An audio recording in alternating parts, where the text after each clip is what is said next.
fill in the blanks for the given equivalent ratios. First one என்ன கொடுத்திருக்காங்க 3:5. இப்போ நம்ம என்ன பார்க்கணும்னா இங்க நமக்கு என்ன கொடுத்திருக்காங்க 9 கொடுத்திருக்காங்க. So 3 multiplied by 3 is 9. அப்போ 5 multiplied by 3 will be 15. The answer is 15. Next என்ன கொடுத்திருக்காங்க second one is 4:5.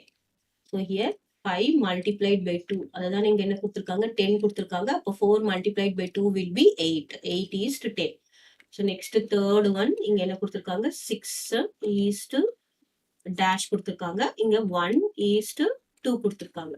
So நம்ம இப்ப என்ன பண்றோம் 1 multiplied by 6 is 6. அப்போ 2 multiplied by 6 will be 12. So here it is 12. Clear? So இங்க 1 multiplied by 6. இது இந்த பக்கம் 1 multiplied by 6 is 6 and 2 multiplied by 6 is 12. இங்க 5 multiplied by 2 is 10. அதே மாதிரி இங்க என்னது 3 multiplied by 3 is 9. Clear?